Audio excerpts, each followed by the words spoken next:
नमस्कार मंडळी, माझ्या व्हिडिओमध्ये सर्वांचं मनपूर्वक स्वागत। आज आपण बोलणार आहोत डोक्यात होणारा कोंडा। हिवाळ्यामध्ये सर्वांना भेडसावणारी समस्या म्हणजे डोक्यातील कोंडा। मग त्याची कारणे कोणती आहेत, नेमकी लक्षणं कोणती आणि घरी आपल्याला कोणते उपचार करता येतील, तर त्या उपायांबद्दल आपण आज थोडंसं बोलणार आहोत।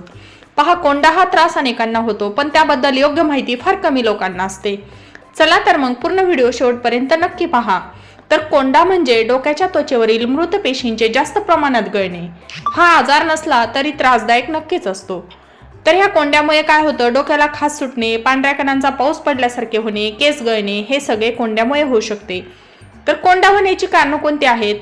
हिवाळ्यात किंवा वारंवार गरम पाणी वापरल्यामुळे डोकं कोरडं होतं आणि मृत पेशी जास्त पडू लागतात, किंवा आपली स्काल्प जर तेलकट असेल, अधिक तेलामुळे मेलॅसेझिया नावाचा फंगस वाढतो आणि कोंडा वाढतो। त्यानंतर तणावामुळे हार्मोन्स बदलतात आणि टाळूचं आरोग्य बिघडतं, किंवा आपल्याला जर एखाद्या पदार्थाची ॲलर्जी असेल, शॅम्पू, जेल किंवा हेअर क्रीम्स मधल्या केमिकल्समुळे इरिटेशन होऊन कोंडा वाढतो। त्यानंतरचं कारण म्हणजे चुकीची आहार पद्धत। व्हिटॅमिन बी, झिंक आणि ओमेगा फॅटी ॲसिड कमी असल्यास कोंडा वाढू शकतो। तर ही होते कोंड्याची कारणं, म्हणजे आपल्या डोक्यामध्ये कोंडा होण्याची कारणं। तर आता त्याची लक्षणं कोणती आहेत?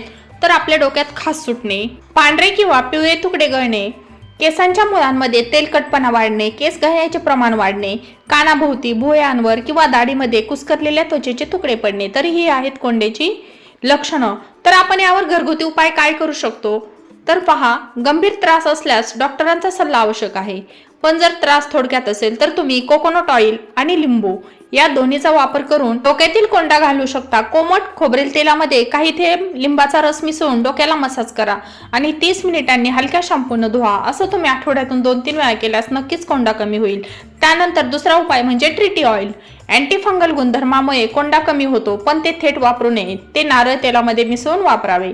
त्यानंतरचा सोपा उपाय म्हणजे सर्वांच्या घरी असणारा ॲलोवेरा म्हणजेच कोरफड, जी सर्वांना सहज उपलब्ध असते। तर कोरफड ही त्वचा शांत करते आणि फंगल ग्रोथ कमी करते। हिचा वापर तुम्ही कोंड्यासाठी करू शकता।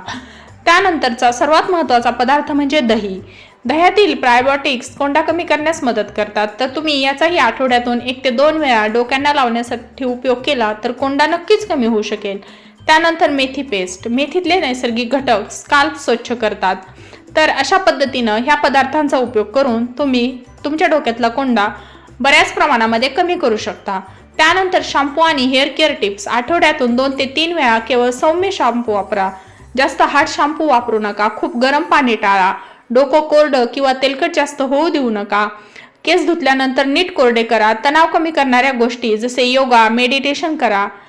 तर ह्या गोष्टी तुम्ही जर केल्या तर नक्कीच तुम्हाला या आजारामध्ये किंवा ह्या प्रॉब्लेममध्ये तुम्हाला त्याचा फायदा होऊ शकतो। तर पहा, डॉक्टरांकडे कधी जावे? तर कोंडा जर खूपच वाढला असेल, तुम्ही हे उपाय करूनही जर तुमचा कोंडा कमी होत नसेल, तर तुम्ही डॉक्टरांकडे जाऊ शकता। किंवा डोक्यामध्ये लालसरपणा, सूज, पुरळ दिसल्यास, तीव्र खाज असेल, ती थांबत नसेल, किंवा केस गळणे अचानक खूप प्रमाणामध्ये जर वाढला असेल, तर तुम्ही डॉक्टरांना भेटू शकता, त्यांचा तुम्ही सल्ला घेऊ शकता। तर मंडळी, कोंडा हा त्रास असला तरी योग्य माहिती आणि काळजी घेऊन तो सहज कमी करता येतो। त्याच्याबद्दल कोणतीही शंका किंवा भीती मनात बाळगू नका, की तो काही फार असा भयानक असा आजार नाही। तुम्ही घरगुती उपाय करूनही तो सहजपणे, अगदी काही घरगुती उपचारांद्वारे तुम्ही तो कमी करू शकता। तर अशा पद्धतीनं या प्रॉब्लेमची, कोंडा, डोक्यातील कोंडा किंवा त्याची लक्षणं, उपाय, ही माहिती तुम्हाला जर आवडली असेल, उपयुक्त वाटली असेल, तर लाईक, शेअर आणि सबस्क्राईब करायला विसरू नका। पुन्हा भेटू अशाच नवीन व्हिडिओसह। तोपर्यंत धन्यवाद।